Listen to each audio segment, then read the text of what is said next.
Good morning, I'm Sharaad. Good morning, I'm Sharaad Kuttan and welcome to BFM's Morning Headlines. It's the 24th of March.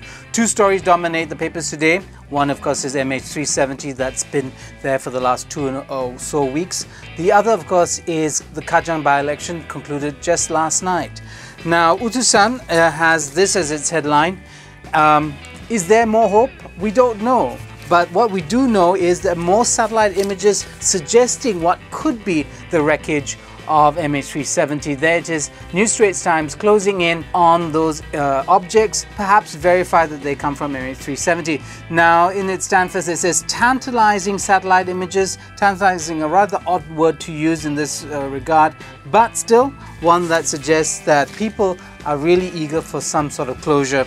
Now Berita Harian has this rather heart-wrenching headline, but it's a headline that's been going for some time now with the families, part of what some people call disaster porn, basically this exploitation of the media of the misery of those involved in a disaster. They're the mother of a young man lost on that flight. Now the Star has that headline. It's a headline of bravado. Yes, this is attributed to the French pilots, those in a radar-equipped aircraft who are trying to locate those objects that were picked up by satellite imaging, and they're hoping that despite a cyclone that's heading their way, they'll be able to encounter those images and perhaps verify once and for all whether those are in fact from the wreckage of 370.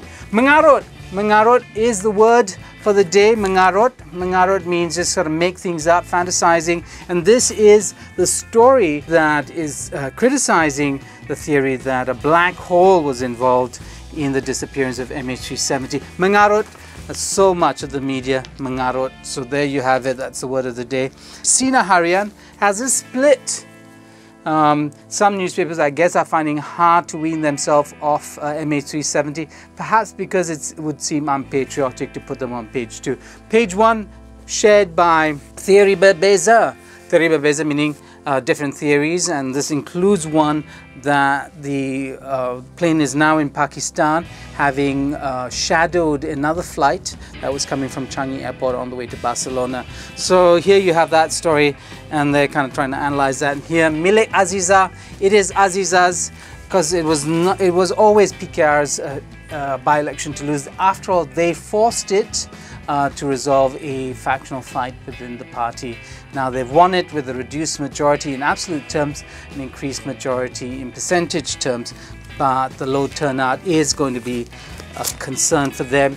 PKR wins. There it is. PKR wins. Probably it's the cleanest front page on the story. It says Wan Azizah gets more Malay votes, and Chu Mei Fan from the MCA gained some Chinese support. Some, yes, it went up from 18% to 25%. There are many reasons why this is so.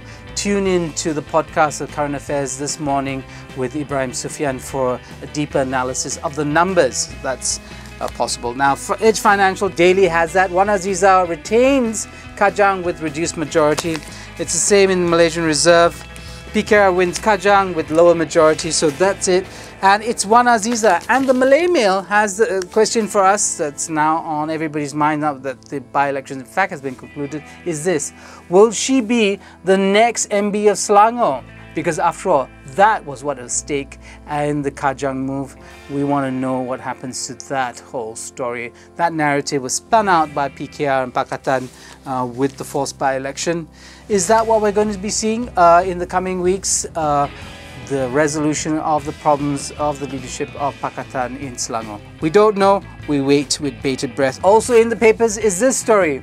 New party drug may have killed youth at festival. Yes, it is a drug called methadone, and it's still legal in Malaysia. Apparently, it caught the party scene in the West and recently emerged in Jakarta in their party scene.